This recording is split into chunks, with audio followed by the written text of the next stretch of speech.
soyez les bienvenus dans cette toute nouvelle vidéo de Jeu Trick It. Aujourd'hui, nous allons nous attaquer à un très gros morceau. Car il s'agit d'un film issu d'une saga que je respecte énormément, à savoir, Toy Story 4. Lorsque Pixar a annoncé qu'il avait mis en chantier un quatrième Toy Story, j'avoue que, j'ai commencé à me poser des questions. Pourquoi un quatrième film, alors que le troisième Toy Story avait pour moi, très bien conclu cette saga? Parce que forcément, il y a un risque que ce film soit comparé avec le troisième. Et pourtant, j'étais impatient à l'idée de voir ce quatrième volet, afin de voir s'il était utile. Et puis j'ai vu le film. Et je ne sais pas. Est-ce que ce film est bon? Oui, je l'avais bien apprécié durant mon premier visionnage. Mais est-ce qu'il est utile à la saga?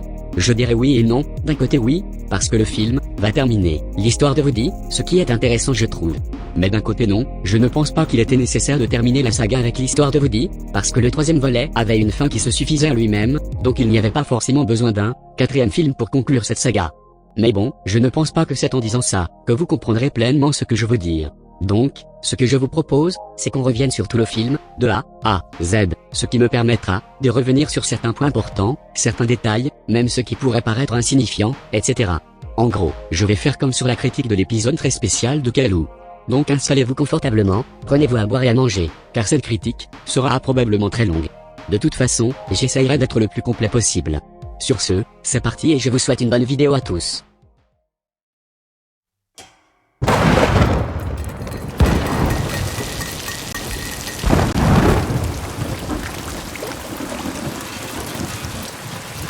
Alors déjà, il y a une question que je me pose. Pourquoi est-ce que le film possède un format cinémascope? Pourtant les trois premiers volets avaient un format qui prenait tout l'écran. Alors pourquoi Pixar n'a pas conservé le même format d'image que les autres films? Peut-être, pour faire exactement comme Shrek 4, parce que lui aussi il a un format cinémascope. Bref, le film commence avec un flashback, à l'époque où Andy était encore un enfant. Alors ça c'est de l'orage mon pile-poil. 22 v'là Andy. Ouais, j'ai super faim. Nous retrouvons tous les personnages qu'on connaît, qui sont en train de paniquer, pour une raison très simple. Tu le vois? Non. Alors c'est qu'il est cuit. Il est perdu pour toujours. Jesse, Buzz, Zigzag, la chambre de Molly. Les autres, ne bougez pas. Donc, Woody appelle quelques jouets à venir avec lui, afin de sauver le fameux jouet perdu. Et pour cela, il va se rendre chez la bergère.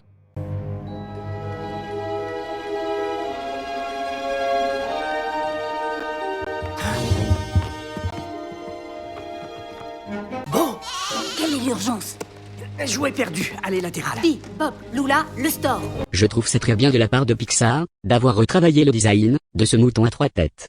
Parce que dans le premier volet, ce personnage n'était pas très bien fait, avec des formes plutôt simplistes, donc Pixar a jugé bon, pour ce dernier volet, de retravailler ce mouton à trois têtes, pour que ce dernier soit plus présentable, et puisse avoir une meilleure gueule. Donc cela reste pour moi, un très bon point. Le store.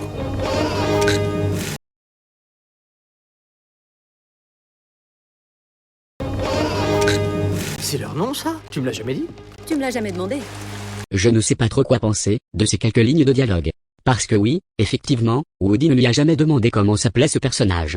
Mais du coup, je ne sais pas si l'intention du réalisateur était de rendre le personnage de Woody encore plus stupide que d'habitude, parce que oui, il est très crétin dans ce film, mais à un niveau professionnel. Mais nous verrons ça plus tard dans la critique. On continue?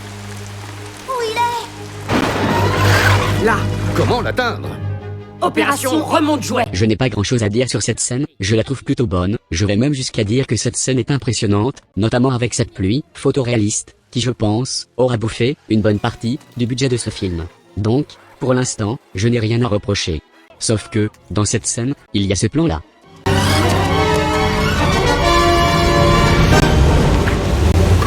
Expliquez-moi, comment est-ce que le conducteur a fait pour ne pas avoir vu le ressort de Zigzag et Woody avec la voiture télécommandée?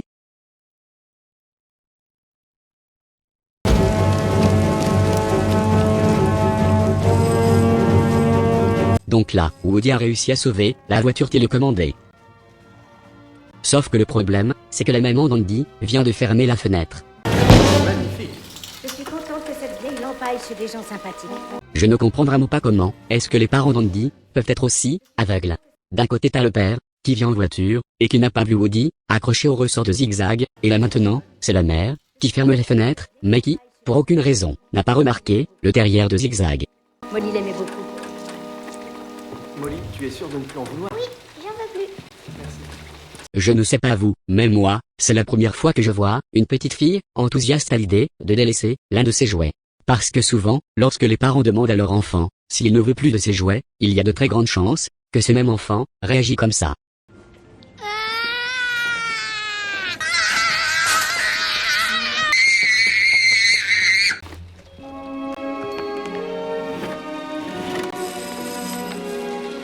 Où est Woody? Woody va finalement essayer de retrouver la bergère, afin de la faire revenir dans la chambre d'Andy, avec les autres jouets. Dans les buissons avant qu'il revienne. Woody, ça va aller. Quoi? Non. Pour le bien d'Andy, tu dois... Woody, je suis pas un jouet d'Andy. Quoi? Ben je ne sais pas, ça ne t'a pas sauté aux yeux que la bergère ne se retrouvait pas dans la chambre d'Andy? D'ailleurs, même toi tu le dis. C'est Buzz, zigzag, la chambre de Molly. Les autres, ne bougez pas. Il est temps de changer d'enfant. C'est gentil. Et encore merci pour tout, on est très contents. La scène en soi est plutôt touchante, avec une très belle évolution du personnage de la bergère. Parfois, ils sont oubliés dans le jardin ou rangés dans le mauvais carton.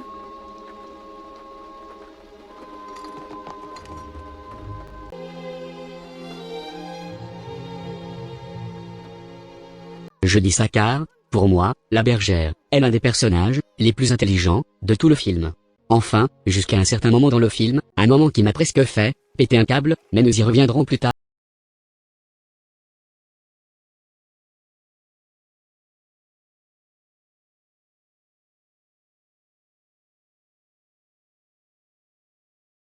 Et c'est ainsi que cette scène se termine avec Andy qui récupère Woody et qui retourne dans la maison. Ce qui nous amène au générique du film, avec un morceau très connu parmi les fans de la saga.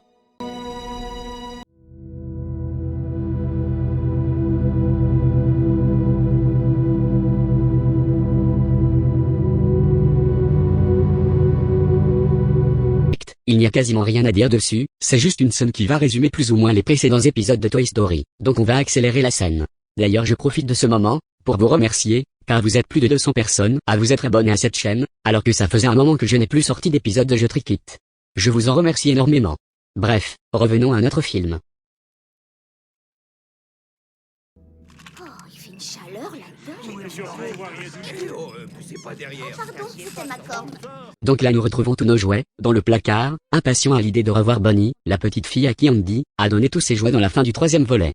Vous avez prévenu, quand maman vient ranger la chambre, on atterrit tous dans le placard. On n'y peut rien, c'est comme ça. C'est quand qu'on sort? Grogne moins fort, Rex. Respire, Jessie, respire. Le signal! Bonnie a fini son petit déjeuner, ça va plus être long. Vous entendez? Ça va plus être long. Mettez les boutons sur on, remontez tout ce qui se remonte, rechargez Merci les... Woody, je gère. Ouais, pardon, c'est vrai, c'est vrai. Woody est un personnage qui pense toujours avoir tous les pouvoirs, alors qu'il oublie que ce n'est plus le même enfant, et donc, plus le même jouet qui commande. Ah désolé, peut-être que ce n'est pas très clair? En gros, il pense toujours être le chef du groupe, celui qui gère la situation, alors que ce n'est plus le cas, depuis qu'Andy est parti. Et c'est loin d'être un chipotage de ma part, parce que malheureusement il ne va pas forcément s'en rendre compte. Bref, Bonnie est enfin arrivée, pour venir faire joujou avec ses jouets. Le marchand de glace, le chapelier, le facteur et le shérif. Voilà, au revoir les jouets. Et pas de bol, Woody est l'un des seuls jouets à ne pas avoir été pris. Et normalement, si le personnage possède un peu de bon sens, il devrait s'en rendre compte qu'il est un jouet, avec qui plus personne n'a envie de jouer.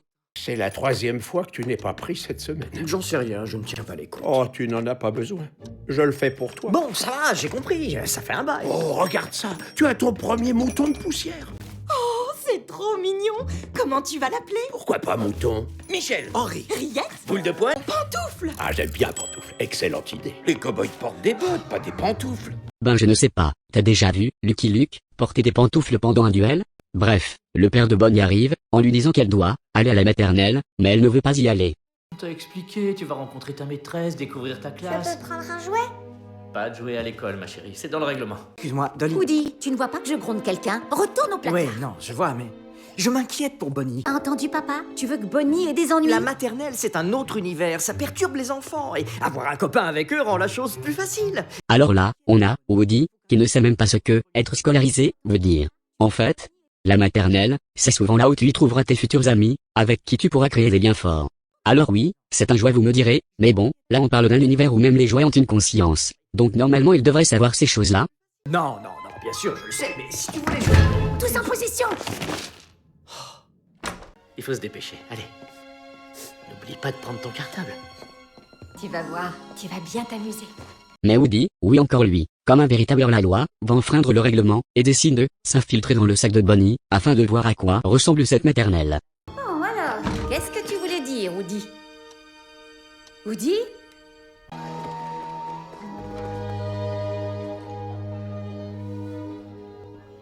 Alors, voilà quelque chose qui me fait bien rire, dans ce 4e volet. L'univers de ce film est très réaliste, c'est incroyablement beau, ça fourmille de détails, franchement il n'y a quasiment rien à dire au niveau de l'esthétique du film. Le problème, c'est que ce réalisme est un tout petit peu gâché par les personnages, et là je parle plus précisément des personnages humains. Parce que les jouets possèdent leur qualité de jouets, jusque-là y a pas de problème. Mais là, les humains sont toujours aussi cartoonesques, avec leurs grands yeux et leurs gros nez. Du Pixar tout craché quoi. En soi, ce n'est pas un défaut, c'était juste une remarque que je devais faire parce que j'avais trouvé ça assez flagrant. Voilà, Bonnie, rien que pour toi. Les enfants, vous vous asseyez à une table, nous allons commencer par des travaux manuels. Bonjour. Ok, donc ce petit gamin, en plus d'être mal poli, se permet de prendre les outils que Bonnie devait utiliser pour l'activité manuelle. Quoi de mieux franchement, pour bien commencer une journée, que de se faire voler son matériel, n'est-ce pas?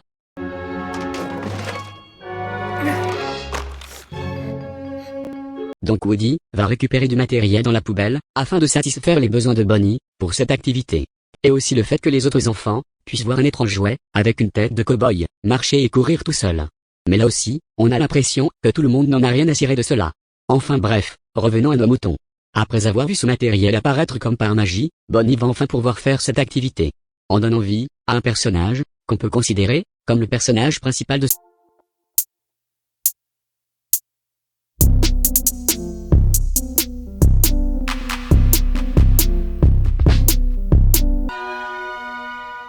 Bonjour, je suis Fourchette. Comment allez-vous? Bonjour Fourchette, je suis Wendy et je vais très bien. Bonnie, très satisfaite de cette journée, va enfin revoir ses parents. Après que ces derniers ont pris la décision d'aller faire du camping-car, Woody va commencer à prendre la confiance, et à se dire que lui seul sait ce qui est bon pour Bonnie. Ça, il fallait pas que j'aille à l'école avec Bonnie. Avec nous autres, la maternelle, c'est un jeu d'enfant, hein?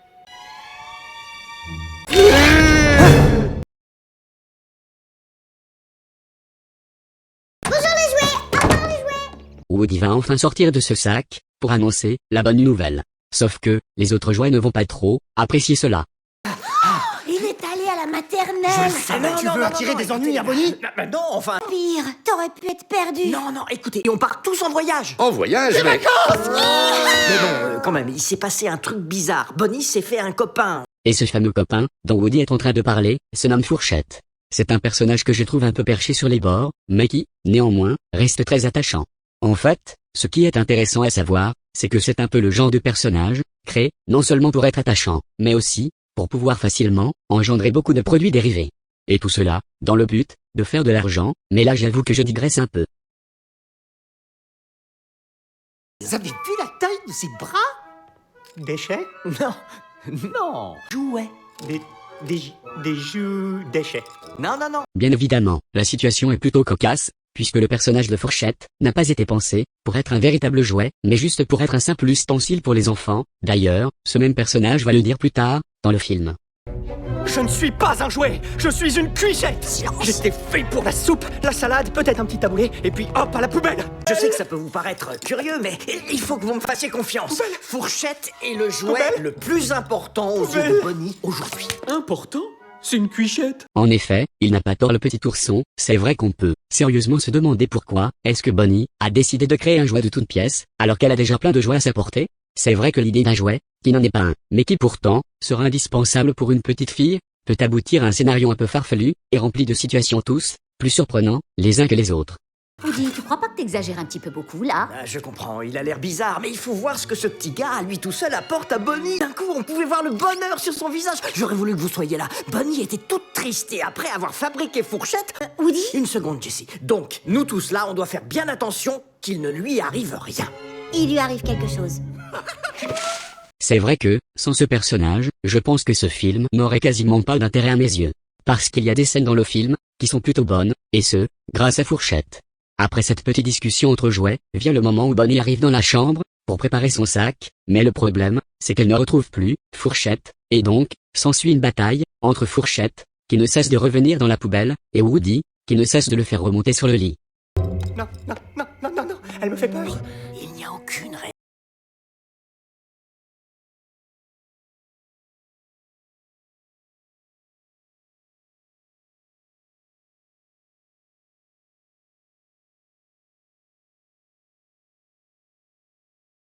je vois que tu es très satisfait à l'idée d'être pris, comme jouet, par Bonnie, pendant qu'elle dort. En tout cas j'espère que tu n'as pas, comme mauvaise intention, de jeter Fourchette à la poubelle, dans le seul but d'être le jouet fétiche de Bonnie, ce qui, d'ailleurs, me surprendrait beaucoup, car pour rappel, tu es un jouet avec qui plus personne n'a envie de jouer. Fourchette. Debout, le soleil est déjà levé. Qui veut partir en camping-car? Fourchette? Où t'es, Fourchette? Fourchette! Allez, un bon petit déjeuner et on avance toutes. En route, Fourchette! Franchement, je crois que c'est la première fois que je prends autant de plaisir à voir Woody se faire écraser. Parce que je pense sincèrement qu'on peut y voir une symbolique à cette scène. Woody, laisse-moi te dire une chose. Désormais, tu es un jouet qui fait partie du passé. Et non, ça ne sert à rien de venir convaincre tes copains en disant que oui, tu es toujours un jouet avec qui on a envie de jouer, puisque je suis désolé de te le dire aussi explicitement, mais tout le monde s'en fout de toi, à partir de maintenant. Tu veux un coup de main pour le voyage? Non, ça va, je gère. On sera enfermé dans un camping-car. Où veux-tu qu'il aille? Je gère. Et voici, la première véritable chanson du film. C'est une chanson qui, même si elle est plutôt sympathique, reste plutôt oubliable à mes yeux, et à mes oreilles. Et pour ce qui est de la scène, là c'est vraiment juste pour appuyer le côté humoristique, de la relation entre Woody et Fourchette, donc ne vous attendez pas, à trouver un quelconque développement dans cette scène.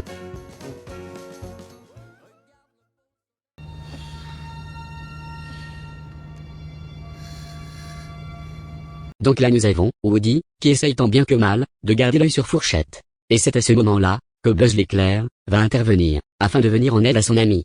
A contrario de Woody, qui est un personnage que je n'apprécie pas trop, Buzz l'éclair, est un personnage, que j'apprécie beaucoup, qui est très attachant, et qui est même, plutôt charismatique, notamment grâce à la prestance, de Richard Darbois, qui est la voix française du personnage, aussi bien dans le premier volet, que dans le dernier volet de la saga.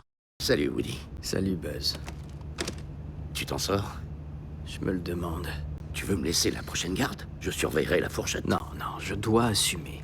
La petite voix qui est en moi me laissera pas tranquille si je le fais pas. Tu crois que c'est qui? Qui quoi? La voix qui est en toi. Tu crois que c'est qui? Moi? Ou disons ma conscience.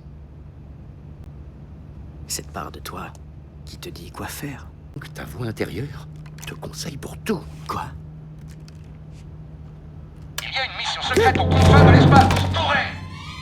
Bon, je vous avoue que, lorsque Buzz est intervenu, je me suis dit, super. Et puis au final, je me suis dit, sérieusement, mais c'est quoi cette scène? Si ce n'est pour ridiculiser le personnage de Buzz. Cette scène n'existe seulement que parce que Woody a dit cette phrase. La petite voix qui est en moi me laissera pas tranquille si je le fais pas. Je ne dis pas que la scène n'est pas drôle en soi, mais c'est vrai que pour trouver l'utilité de cette scène, je cherche toujours. Où est la Fourchette? Fourchette. Je ne suis pas un jouet, je suis une cuichette. Silence. J'étais fait pour la soupe, la salade, peut-être un petit taboulé, et puis hop à la poubelle. C'est marrant de constater que le personnage de Fourchette parle fort, très fort, mais que, au final, cela n'alarme pas du tout les parents de Bonnie. Bref, c'est la catastrophe. Fourchette a réussi à s'évader de ce camping-car par la partie non fermée du véhicule. Comment ça se fait que la vitre dans laquelle Fourchette est passée pour sortir n'est pas fermée?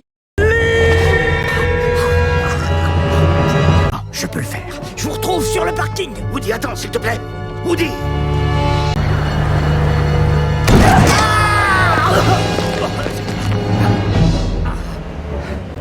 Woody va donc, après avoir sauté du véhicule, essayer de retrouver Fourchette dans la forêt. Et vu que je suis quelqu'un d'assez naïf, ce que je vous propose, c'est de mettre un petit compteur en bas à gauche, afin de voir combien de temps va-t-il mettre pour retrouver Fourchette.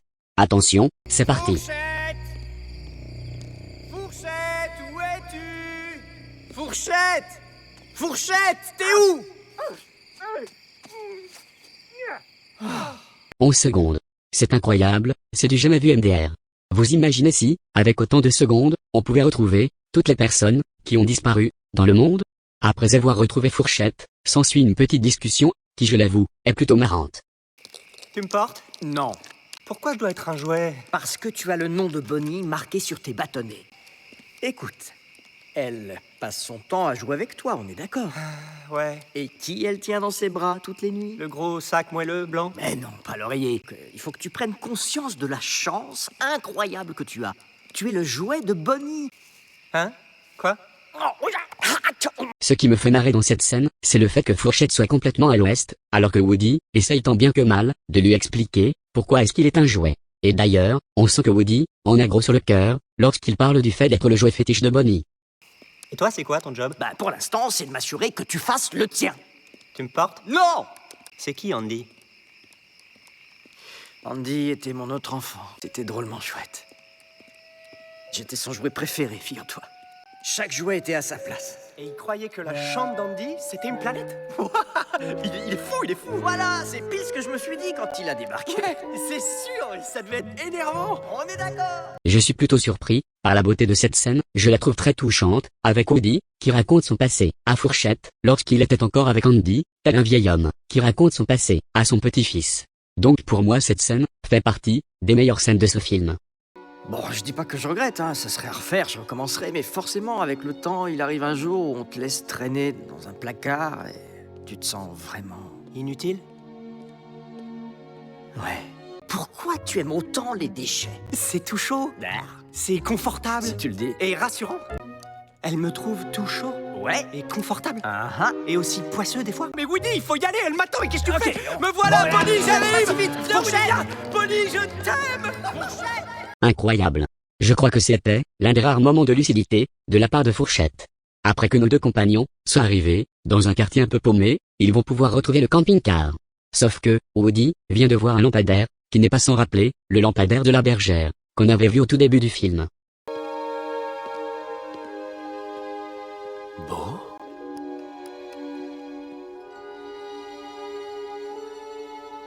On va pas retrouver Bonnie? Si, on y va. Mais mon ami est peut-être ici. T'inquiète, on t'aura ramené avant qu'elle se réveille. Viens! Et là, je pense que vous vous en doutez, si le lampadaire n'avait pas été mis à cet endroit-là, précisément, en plus, avec les lumières allumées, Woody n'aurait pas eu l'intention de rentrer dans cette boutique avec Fourchette. Beau? Beau? Beau? Beau? Beau? Beau? Beau?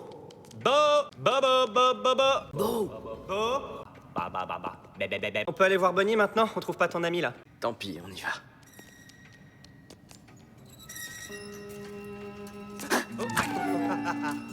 Et là, quand tout à coup, nous avons une poussette qui apparaît. Ce qui va nous permettre de voir quels vont être les nouveaux personnages. C'est lui, Beau?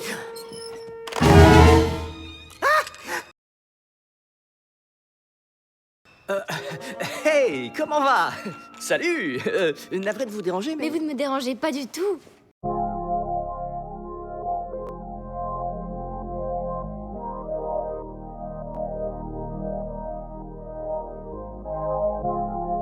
Nous faisions ma petite promenade matinale et surprise, on tombe sur vous. Tiens, c'est bizarre. Arrêtez-moi si je me trompe, mais je trouve que là, c'est pas forcément très bien joué. Non, parce que sans vous mentir, je préfère largement la version originale, qui est selon moi, bien mieux jouée. Écoutez-moi ça. We were just out for my early morning stroll. And look, we met you. Je m'appelle Gabi et je vous présente mon grand ami, Benson. Oh, Woody, ravi de vous rencontrer. Tout le plaisir est pour nous, Woody. Et vous êtes? Lui, c'est Fourchette. Je suis un déchet. Donc voici Gabi, qui, comme vous l'avez remarqué, est une poupée, et qui va, entre guillemets, venir en aide à nos deux compagnons, afin de retrouver la bergère. Je trouve que ce personnage est plutôt intéressant, notamment vers le 3e acte du film, mais ça nous le verrons plus tard, dans la critique. Et celui qui prête sa voix au personnage de la version française, se nomme Angèle, qui est une chanteuse belge. C'était une première pour moi de faire un doublage, donc c'était un tout nouveau monde qui s'ouvrait à moi. Sérieusement, je pense que c'est presque devenu une tradition, de la part de Disney, d'inviter des personnalités, afin de doubler des personnages. Dans quel but? Pourquoi? Comment? En quoi? Expliquez-moi. Surtout que ce n'est pas la seule personnalité qui prête sa voix dans ce film. Nous avons par exemple Pierre Ninet, qui est un acteur français, et qui prête sa voix à Fourchette. Audrey Fleurot, qui est une actrice française, et qui prête sa voix à la bergère. Et puis deux personnalités, notamment une, qui n'est pas très populaire, Jamel Debbouze, qui est un humoriste franco-marocain, et puis Franck Gastambide, qui est un acteur français. Ces deux hommes prêtent leur voix à Ducky et Bunny, de nouveaux personnages que nous allons retrouver plus tard dans le film.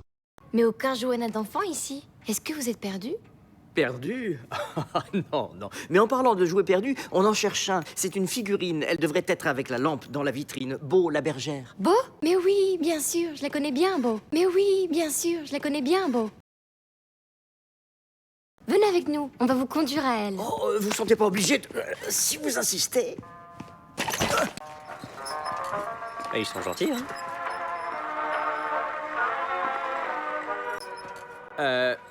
Merci pour votre aide. Il y a longtemps que je n'ai pas vu Beau. Ça Simple me ferait- curiosité, de quand vous datez? Moi? Je suis pas sûr. Fin des années 50? Moi aussi. En 1995. Ah non désolé, c'est l'année de sortie du premier volet, de Toy Story. Bon, vu que Woody ne sait pas quel âge il a, nous allons essayer de déduire l'âge de Woody. Sachant qu'Andy, dans le premier Toy Story, a environ 6 ans. Vu que le film est sorti en 1995, et vu que l'histoire se passe, à peu près, en 95, on peut penser qu'Andy soit né en 1989. Donc imaginons que Andy a reçu Woody lorsqu'il avait environ 3 ans. Vu qu'Andy est né en 1989, nous savons que dans le troisième volet, Andy a 17 ans, on peut donc en déduire que l'histoire du troisième volet se passe en 2006. On peut également penser que le quatrième volet de Toy Story se passe à peu près en 2006, vu que le personnage de Bonnie n'a pas grandi entre les deux films. Donc, on peut finalement déduire que, si on soustrait l'année où Andy a reçu Woody et l'année où se passe le troisième et le quatrième volet, on obtient 14. Donc on peut considérer que Woody a environ 14 ans. Bien sûr, ceci est à prendre avec des pincettes. Peut-être que mon raisonnement est faux, vu que Woody vient de dire qu'il datait probablement des années 50. Mais voilà, au moins, j'aurais essayé. Ce serait drôle, n'est-ce pas? Je dois dire que vous êtes bien conservé. Oh, je fais en sorte de rester actif. Oh non, ne laissez, c'est pas la peine, vraiment. Je m'appelle Gabi Gabi et je t'aime beaucoup. Waouh, faut le réparer le truc là. C'est la boîte vocale qui est endommagée. Est-ce que la vôtre fonctionne? Hey, il y a un serpent dans ma botte. Vous entendez ça? Je peux voir? Je parie que c'est la même. Non, non, non, non, merci, la mienne est cousue dedans. J'avoue que la scène en elle-même est plutôt bonne. La comparaison qu'il y a entre un jouet qui date des années 50 et un jouet qui date probablement des années 50 est plutôt bien amenée, notamment avec les boîtes vocales de nos deux personnages. Après cette petite conversation, et après que l'horloge de la boutique vient de sonner, vient le moment où Gabi Gabi va prendre la décision de cacher nos deux compagnons. Pas de panique, on va bien vous cacher. Oh non, non, non, non, nous ne pouvons pas rester. Si vous pouvez. Mais vu que nos deux compagnons n'ont pas envie de rester dans la boutique, ils vont tenter de fuir cette dernière, ce qui va, logiquement, entraîner une scène de course-poursuite. Vous ne pouvez pas vous en aller. Vous avez ce que je cherche. Vous l'avez là, dedans. Ramenez-le s'il vous plaît.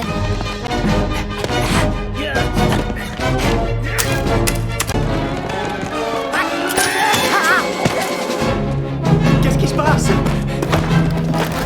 Mais qu'est-ce qui se passe? Qu'est-ce qui se passe? Qu'est-ce qui se passe? Fourchette, faut qu'on sorte des... Woody! Et durant cette même course-poursuite, nous remarquons que les marionnettes ont réussi à prendre le corps de Fourchette. Sauf que, si on regarde bien, il y a malheureusement, encore, des erreurs, au niveau des plans. Lorsqu'on regarde au ralenti, on voit que Fourchette tombe, et arrive, à peu près, au même niveau, que Woody. Mais après, lorsque Woody se saisit de Fourchette, on voit qu'il commence à courir. Sauf que, dans le plan suivant, on nous montre Woody, qui court déjà, à pleine vitesse, alors que dans le plan précédent, on nous montrait Woody, qui venait à peine de courir. Donc expliquez-moi, comment est-ce que, les marionnettes, ont-ils réussi, à prendre Fourchette? Sachant que, quand on change de plan, on voit aussi que, l'arrière-plan, change, également. Pardonnez-moi pour ce chipotage, mais c'est vrai que lorsqu'on revoit le film, il y a des petits détails qu'on arrive à remarquer, mais bref passons. Je me joindrai bien à votre détachement, mais avant je vais chanter une petite chanson. Grand-mère, regarde ce que j'ai trouvé. Je peux l'emmener au parc? Bien sûr. Maman, arrête. Chaque fois qu'on vient, elle repart avec un jouet. Oh, ça ne fait rien. Merci, grand-mère.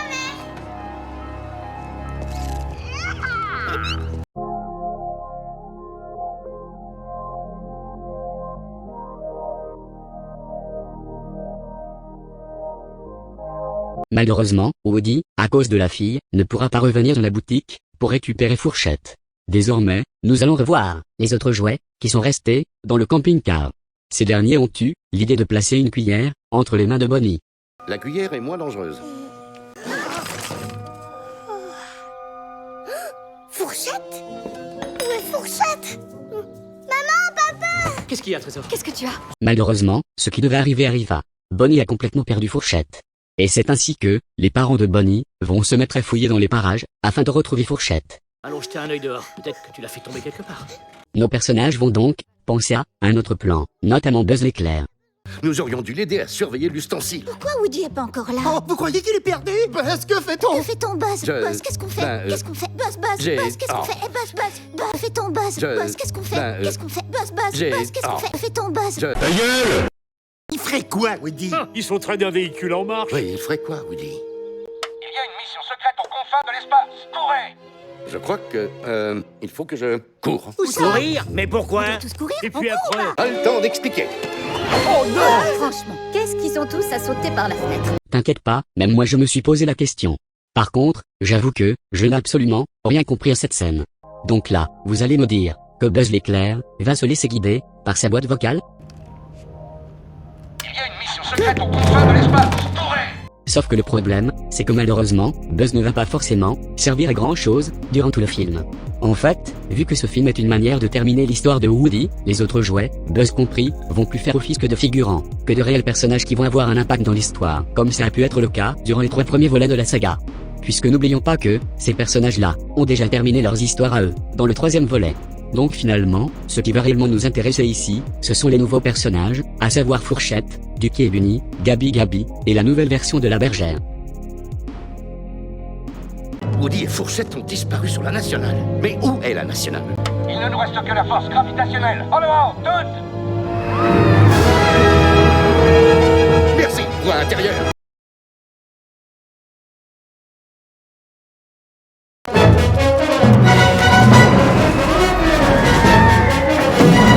La nationale! Me voilà, Woody!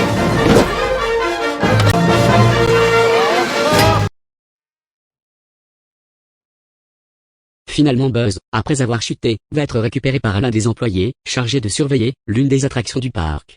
Trop classe. Allez, approchez, par ici la monnaie, venez gagner un vrai Buzz l'éclair. Par ici, par ici.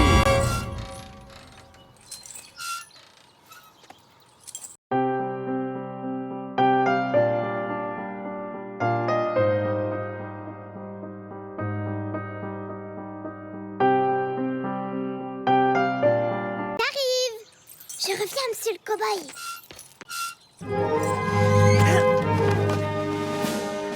Bilan de cette situation, Woody va finalement réussir à s'enfuir. Et ce, même si la fille ne le retrouve pas, et qu'elle se met à pleurer, il s'en fiche puisque pour lui le plus important, c'est de retrouver Fourchette. Maintenant Woody va essayer de repartir dans la boutique où se trouve Fourchette, mais durant son trajet, il va rencontrer plusieurs obstacles. Tu les as vus? Il y en a combien? Oh là! Il y a tout un bus de petits campeurs.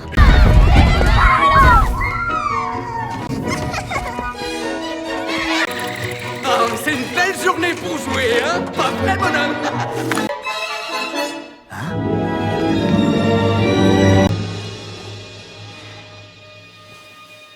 Et c'est à ce moment-là que, Woody, par le pur fruit du hasard, va revoir, devant ses yeux ébahis, la bergère. De la manière dont c'est mis en image, je pense qu'il y a une certaine histoire d'amour entre Woody et la bergère.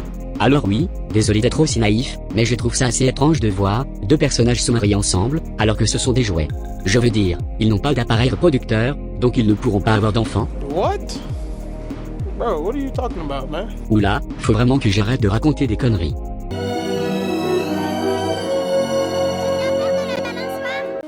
Bon. Simon.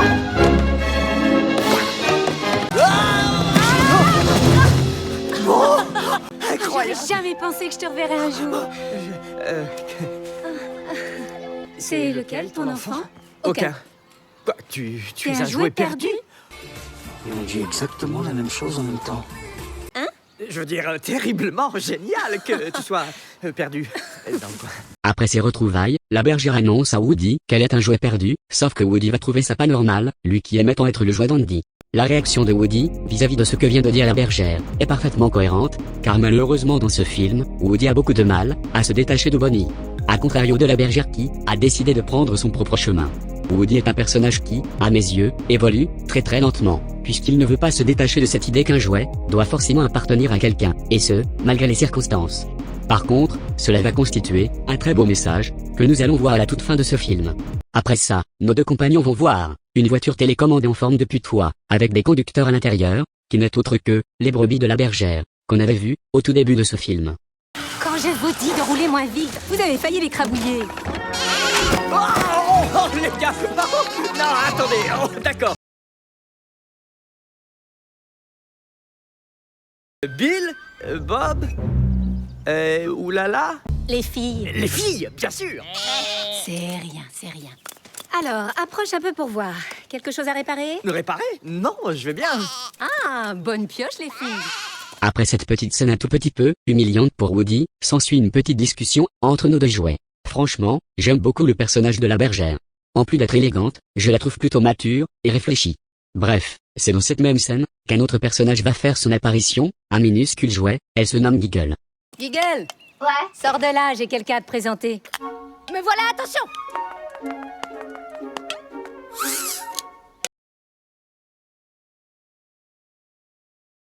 Décide de... Wow! Qui c'est ça?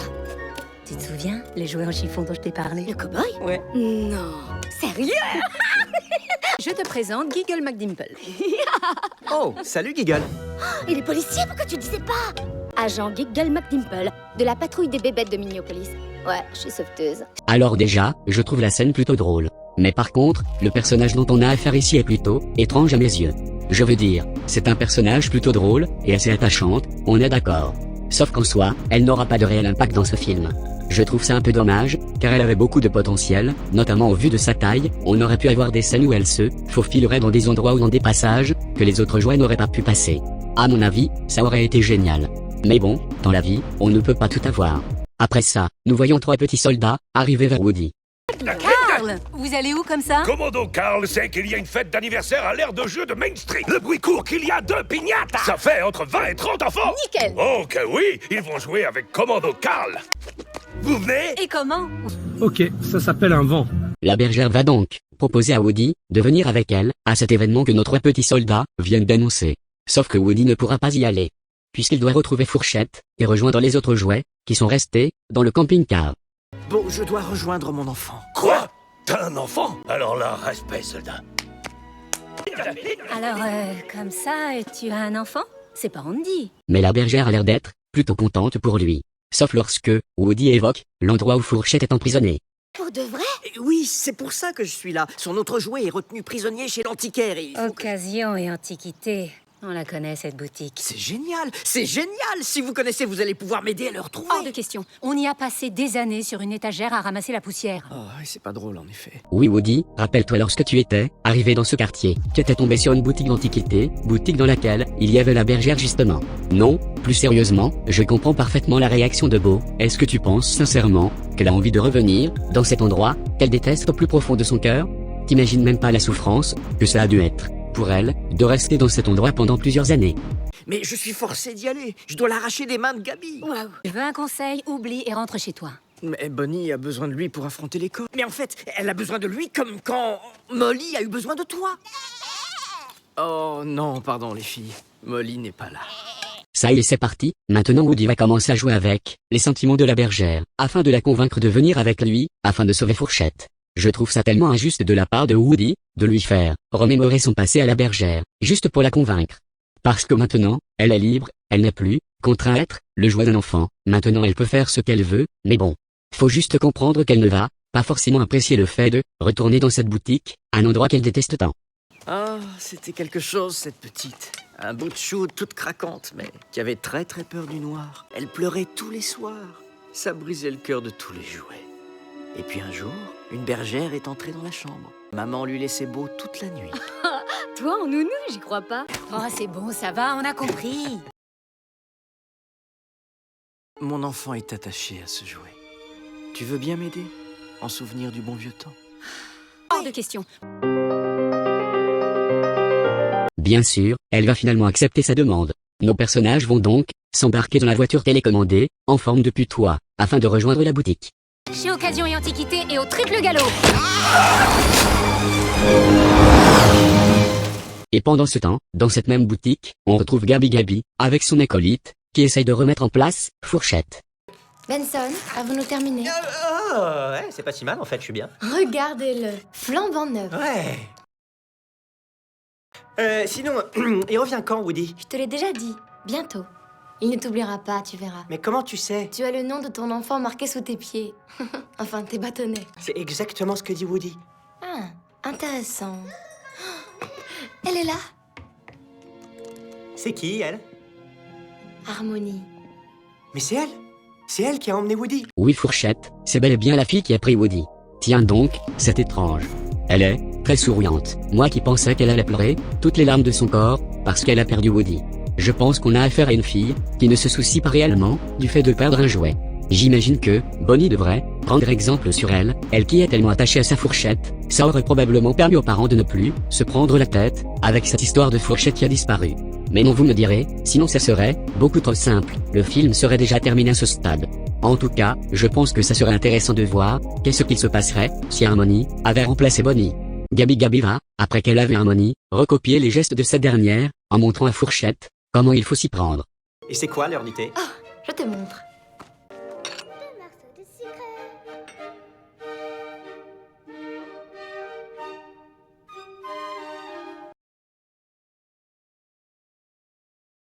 Qu'est-ce que ça donne? Un peu plus haut. Le petit doigt, mets-le en l'air. Bien. Nous allons donc passer ce petit moment, pour arriver au moment, qui m'a réellement permis d'apprécier ce personnage. Nous voyons donc Gabi, en train de tourner les pages de son livre, avec un air joyeux, mais qui, peu à peu, va se changer en air triste et désespéré. C'est à ce moment-là, qu'on voit que ce personnage, n'est pas vraiment une méchante.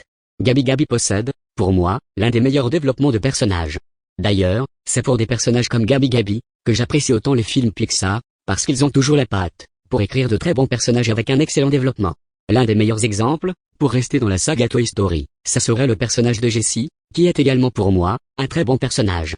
Alors, pour en revenir à Woody, tu vas me raconter tout ce que tu sais sur lui. Ah ouais, Woody, bah lui je le connais depuis que je suis né, il y a 2 jours. Tu savais que Bonnie n'était pas son premier...